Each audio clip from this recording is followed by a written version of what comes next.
Welcome to Eerie Phantom Tales, where the shadows whisper secrets and the night holds untold mysteries.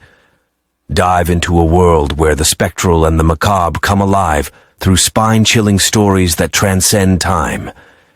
Here, each tale is a doorway to the unknown, a journey through haunted manors, forgotten crypts, and eerie landscapes where phantoms roam and legends thrive.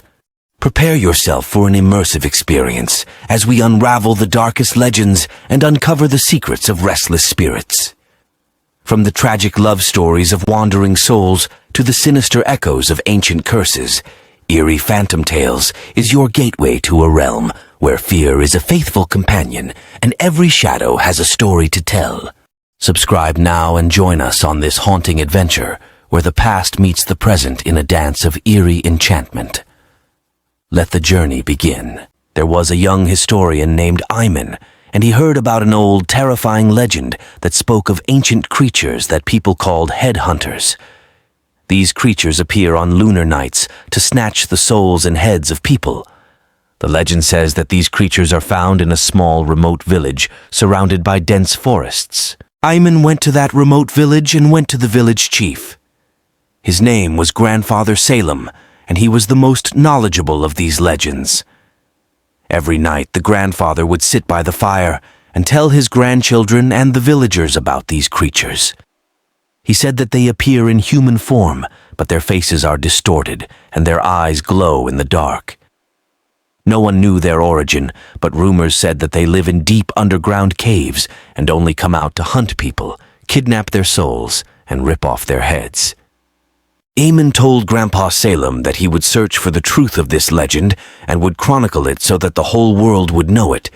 But Grandpa Salem warned him of the danger of what he would do because his curse was real and not a myth.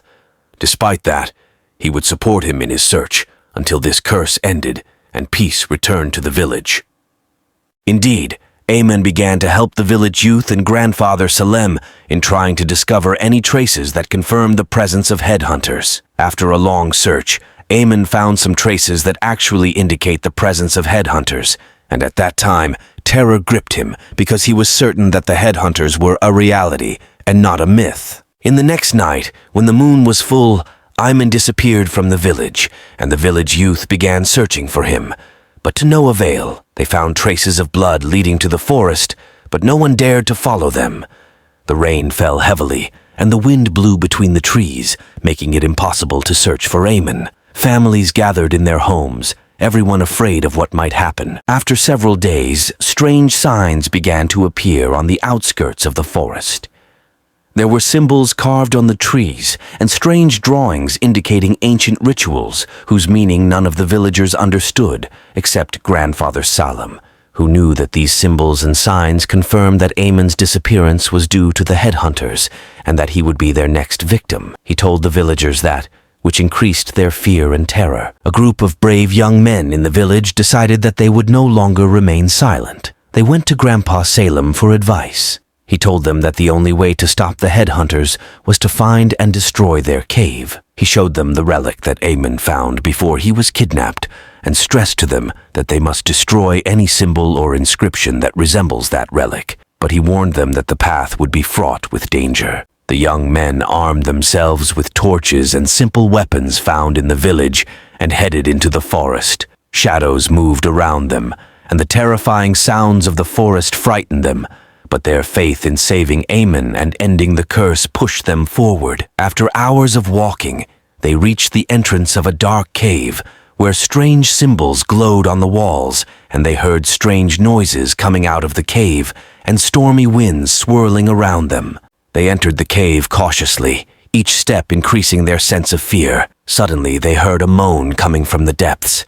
They moved towards the sound to find Ayman tied with his hands and feet, his eyes full of terror. But before they could free him, the headhunters brutally attacked them amid faint, terrifying sounds coming from nowhere. The battle was fierce, terrifying, and legendary. It was truly a battle of light and darkness. The creatures moved with unnatural speed, and their eyes glowed in the darkness. But the young men did not give up and used all their strength and courage to fight those creatures. In the end, The brave young men were able to free Ayman and destroy the symbol that represents the power of the headhunters. At that moment, when the symbol was destroyed, the walls of the cave split and white ghosts emerged from it, appearing to be the souls of the tortured who were being held captive by the headhunters. These white ghosts began to kidnap the headhunters and eliminate them. Ayman and the youth quickly ran out of the cave, which began to collapse and disappear. When the young men returned to the village, they were exhausted but victorious. Everyone celebrated their return and Ayman's safety, and all the symbols in the forest disappeared. Since that day, the headhunters never appeared again. The curse ended, and the village returned to its peaceful life. Ayman returned to his country safely and chronicled this legend so that it would not be forgotten. The story of the headhunters has been transmitted between generations and peoples, and has served as a reminder of courage and faith, and a warning of the darkness that the world can hide.